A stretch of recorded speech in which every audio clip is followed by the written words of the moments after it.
আমার চ্যানেলে তোমাদের সকলকে স্বাগত।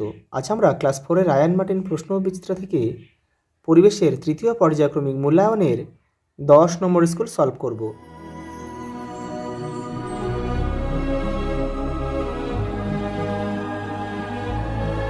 দেখো প্রথম প্রশ্ন, দেখো এই যে এগুলো দিয়েছে 4 পাকস্থলী, এগুলোকে দিয়ে তোমাদের শূন্যস্থানটা পূরণ করতে হবে। ভারতের জলবায়ুর মুখ্য বৈশিষ্ট্য কি? ঋতু পরিবর্তন। তাহলে আমাদের এখানে লিখতে হবে ঋতু পরিবর্তন। দেখো পরের প্রশ্ন, উদ্ভিদের খাদ্য তৈরির প্রক্রিয়াকে সালোক সংশ্লেষ বলে। পরিবেশে নাইট্রোজেন গ্যাস, নাইট্রোজেন তোমরা N2 লিখতে পারো, নাইট্রোজেন গ্যাস বেশি পরিমাণে থাকে। আমাদের মুখে 4 ধরনের দাঁত থাকে।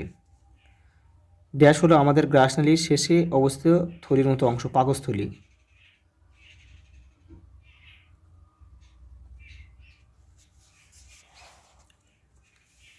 দেখো পরেরটা কী বলেছে, দেখো উদ্ভিদের রান্নাঘর হচ্ছে পাতা, এখানে আমরা ক লিখব।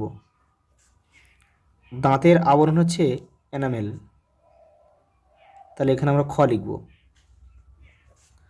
শ্বাসনালীতে খাবার আটকালে বিষম লাগে, আর লবণাক্ত উদ্ভিদ হচ্ছে গরান। সুন্দরবনে ম্যানগ্রোভ অরণ্যে কিন্তু পাওয়া যায়। দেখো এখানে বলে সত্য মিথ্যা, পরিণত বয়সে মানুষের দাঁত থাকে 36টি, এটা কিন্তু মিথ্যা। তাহলে হবে কতটা? 32টি হবে। লালা গ্রন্থি থেকে লালা রস বের হয়, এটা সত্য। কাজ করার জন্য শক্তির প্রয়োজন হয়, সত্য।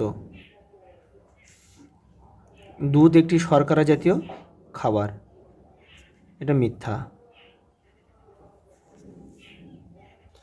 পরের প্রশ্ন দেখো, দাঁতের যত্ন কিভাবে নেবে দেখে নাও।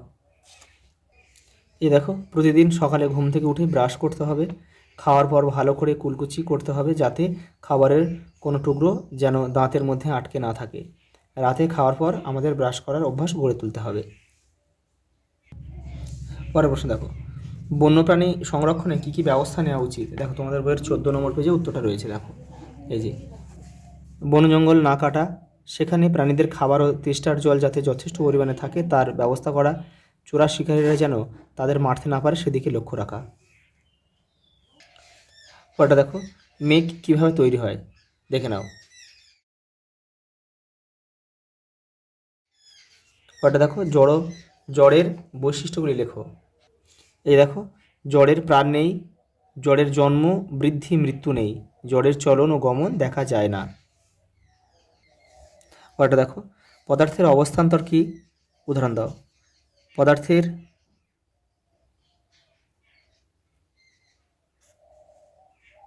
এক রূপ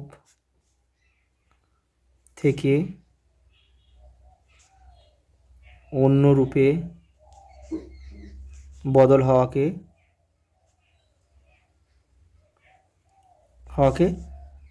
পদার্থের